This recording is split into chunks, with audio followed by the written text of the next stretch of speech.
নিজের কাছে কোনো কিছু আছে এই কথা যখন বলতে যাবে, এই কথা যখন প্রকাশ করতে যাবে, তখনই প্রয়োজন হবে হ্যাভ এবং হ্যাজের। বিকজ হ্যাভ মিনস আছে, হ্যাজ মিনসও আছে। আগে আমরা শেখাবো হ্যাভ মানে কি। হ্যাভ মানে আছে, এটা যখন সে বুঝে যাবে যে হ্যাভ মানে আছে, আমার কোনো কিছু আছে কথাটা বলতে গেলে হ্যাভ ব্যবহার করতে হবে, that's it.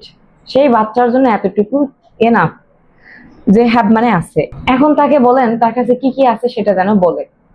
I, you, we, দে এগুলোর ক্ষেত্রে আমরা ব্যবহার করব হ্যাভ, কিন্তু আমরা বাকি ক্ষেত্রে ব্যবহার করব হ্যাজ। যখন হি, শি, ইট এগুলো দিয়ে কথা প্রকাশ করতে হবে, তখন আমরা হ্যাজ ব্যবহার করব। আমরা ব্যবহারের মাধ্যমে শিখে ফেলবো, এত নিয়ম আমরা জানতে চাচ্ছি না কি নিয়ম ব্যবহার করতে হবে। আমরা যখন মানে আমার কথা, তোমার কথা, আমাদের কথা, তাদের কথা বলবো, তখন হ্যাভ ব্যবহার করব। যখন সে দিয়ে কথা হবে তখন আমরা হ্যাজ ব্যবহার করব, এবং এই ইট দিয়ে কথা হলে হ্যাজ ব্যবহার করব, দ্যাটস ইট। এখন আপনার সন্তানকে তার যত যাবতীয় জিনিসপত্র আছে সেই জিনিসগুলোর নামগুলো আগে শেখায় নেবেন, সেটা ইংরেজিতে। যখন শোনার বয়স তখন শুনে শিখবে, এবং যখন লেখার স্টেজ আসবে 1, 2, 3 এবং নার্সারি লেভেল, তখন তারা ওগুলোকে লিখবে, ওয়ার্ড, ইজি ওয়ার্ড গুলো। তো পুতুলের ইংরেজি কি, তাকে আগে আমরা পুতুলের ইংরেজিটা শেখাই নিব। পুতুলের ইংলিশ হচ্ছে ডল, পুতুল, ডল, DOLL, ডল। খেলনা, টয়, খেলনা, toy. Mobile, mobile. Bag, bag.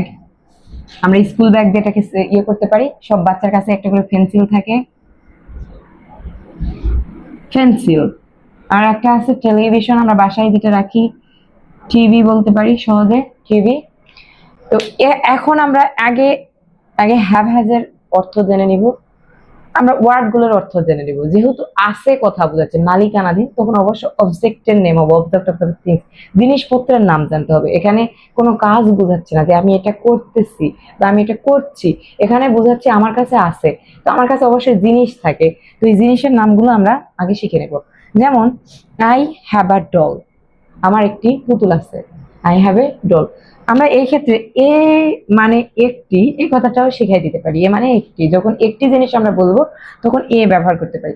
অথবা কোনো নিয়মই শেখানোর দরকার নেই, জাস্ট ওই স্ট্রাকচারে এটা হয় এটা একটু বুঝাই দিয়ে তারপর আমরা সেন্টেন্স গুলো করবো, তাহলে ইজিলি কিন্তু অনেক সেন্টেন্স মেক করতে পারবে উইদাউট নিয়মের টেনশন ছাড়া। পুতুল, doll. I have a doll, আমার একটি পুতুল আছে। ইউ হ্যাভ এ ডল, তোমার একটি পুতুল আছে। উই হ্যাভ এ ডল, তার একটি, আমাদের একটি পুতুল আছে। দে হ্যাভ এ ডল, তার একটি পুতুল আছে। আমরা যদি সে দে বলতে চাই তাহলে কিভাবে বলবো?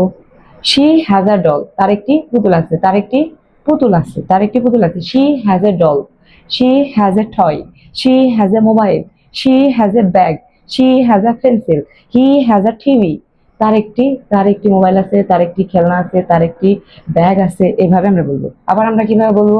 আই হ্যাভ এ ডল, আমার একটি পুতুল আছে। ইউ হ্যাভ এ ডল, তোমার একটি পুতুল আছে। We have a doll, they have a doll.